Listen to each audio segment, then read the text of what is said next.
ବୃନ୍ଦ ଏବଂ ଏଠାରେ ଉପସ୍ଥିତ ଥିବା ମୋର ସମସ୍ତ ଛୋଟ ବଡ଼ ଭାଇ ଭଉଣୀ ଏବଂ ମୋର ସାଙ୍ଗମାନେ, ମୁଁ ଅର୍ପଣ ପ୍ରସାଦ ସିହ୍ନା ଷଷ୍ଠ ଶ୍ରେଣୀର ଛାତ୍ର। ଆଜିର ଏହି 76ତମ ସାଧାରଣତନ୍ତ୍ର ଦିବସରେ ଆପଣମାନଙ୍କୁ ଅନେକ ଅନେକ ଶୁଭେଚ୍ଛା ଓ ଶୁଭକାମନା। ଏହି 76ତମ ସାଧାରଣତନ୍ତ୍ର ଦିବସରେ ମୁଁ ଆମ ସମ୍ବିଧାନର ବୈଶିଷ୍ଟ୍ୟତା ଉପରେ କିଛି ସାମ୍ୟ ଦୃଷ୍ଟାନ୍ତ ଦେବାକୁ ଚାହୁଁଅଛି। ଆମ ଭାରତବର୍ଷ ଏଭଳି ଏକ ବଗିଚା ଯେଉଁଠାରେ ବିଭିନ୍ନ ଜାତି ଧର୍ମ ବର୍ଣ୍ଣର ଫୁଲ ଫୁଟି ଖେଳୁଛି। ତେଣୁ ଏ ଦେଶ ପାଇଁ କୌଣସି ଏକ ବେପାରୀର ଆବଶ୍ୟକତା ନାହିଁ ଯିଏକି ନିଜ ବେପାର ପାଇଁ ଡାଳରୁ ଫୁଲ ଗୁଡ଼ିକୁ ଅଲଗା କରିଦିଏ।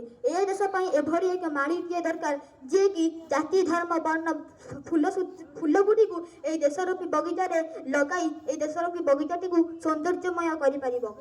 ଆକାଶରେ ଜହ୍ନ ହିନ୍ଦୁ ଧର୍ମର କରୁଆ ଚୌଥର ପ୍ରତୀକ, ପୁଣି ସେହି ଜହ୍ନ ମୁସଲିମ ଧର୍ମର ଇଦର ମଧ୍ୟ ପ୍ରତୀକ। ତେଣୁ ଜହ୍ନ କୌଣସି ଧର୍ମକୁ ବାଦ ବିଚାର କରୁନାହିଁ, କାରଣ ତାର କୌଣସି ଭୋଟର ଆବଶ୍ୟକତା ନାହିଁ। କାହିଁ କେଉଁ କାଳରୁ ଆମ ଦେଶରେ ଜାତିର ସମସ୍ୟା ଏକ ବଡ଼ ସମସ୍ୟା ରୂପେ ଦେଖାଦେଇଛି। ଏହାର ଏକମାତ୍ର ସମାଧାନ ହେଉଛି ଯେଉଁମାନେ ବିଭେଦ ସୃଷ୍ଟି କରିବାକୁ ଆସୁଛନ୍ତି ସେତେବେଳେ ଆମକୁ ଏକ ହୋଇ ରହିବାକୁ ପଡ଼ିବ। ବିଶେଷ କରି ଟିଭି ଚ୍ୟାନେଲ ଓ ସମ୍ବାଦପତ୍ର ଗୁଡ଼ିକରେ ସେମାନେ ବିଭେଦ ସୃଷ୍ଟି କରୁଛନ୍ତି। ତେଣୁ ଯଦି ଆମେ ଏଗୁଡ଼ିକୁ ଦେଖିବା ଆଉ ପଢ଼ିବା ବନ୍ଦ କରିଦେବା ତାହେଲେ ସେମାନେ ଆପେ ଆପେ ବନ୍ଦ ହୋଇଯିବେ। ଆମ ଭାରତବର୍ଷ ଶାନ୍ତିର ଏକ ପ୍ରତୀକ।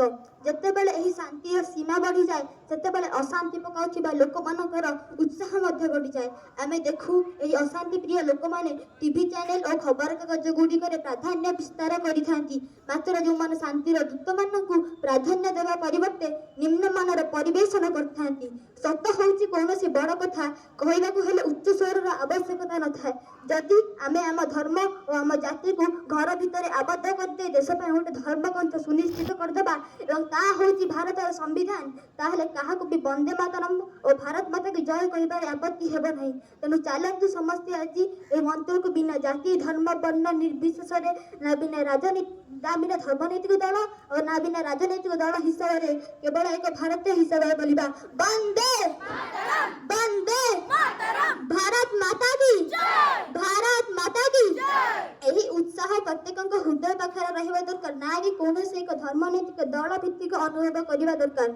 ରାମଚରିତ ମାନସ ଆମକୁ ଶିକ୍ଷା ଦିଏ କି ରାମଙ୍କ ପାଖରେ ଅନେକ ଗୁଡ଼ିଏ ଚୁନୌତିପୂର୍ଣ୍ଣ କାର୍ଯ୍ୟ ଥିଲା। ଗୋଟିଏ ପଟେ ଅଧିକାର ଥିଲା କି ରାଜ୍ୟ ଚଳାଇବା ଓ ଅନ୍ୟ ପଟେ କର୍ତ୍ତବ୍ୟ ଥିଲା 14 ବର୍ଷ ବନବାସ ଯିବା। ଏଥିରୁ ରାମ 14 ବର୍ଷ ବନବାସ ଯିବାକୁ ସ୍ଥିର କରିଥିଲେ। ଏଥିରୁ ସ୍ପଷ୍ଟ ପ୍ରମାଣିତ ହୁଏ ଯେ ପ୍ରଥମେ କର୍ତ୍ତବ୍ୟ କରିବା ପରେ ନିଜ ଅଧିକାରକୁ ସାବ୍ୟସ୍ତ କରିବା। ଆମ ପାଖରେ ଦୁଇଟି ପୁରାଣ ଅଛି, ଉଭୟ ଦର୍ଶାନ୍ତି ଯେତେବେଳେ ଜାତି ବିଭେଦ ସୃଷ୍ଟି ହୋଇଛି ସେତେବେଳେ କର୍ଣ୍ଣ ଓ ଏକଲବ୍ୟର ଆବିର୍ଭାବ ହୁଏ, ମାତ୍ର ଯେତେବେଳେ ଜାତି ପ୍ରତି ସମ୍ମାନ ଦିଆ ହୋଇଛି ସେତେବେଳେ ନିଷାଦ ଓ ସୁଗ୍ରୀବର ଆବିର୍ଭାବ ହୁଏ।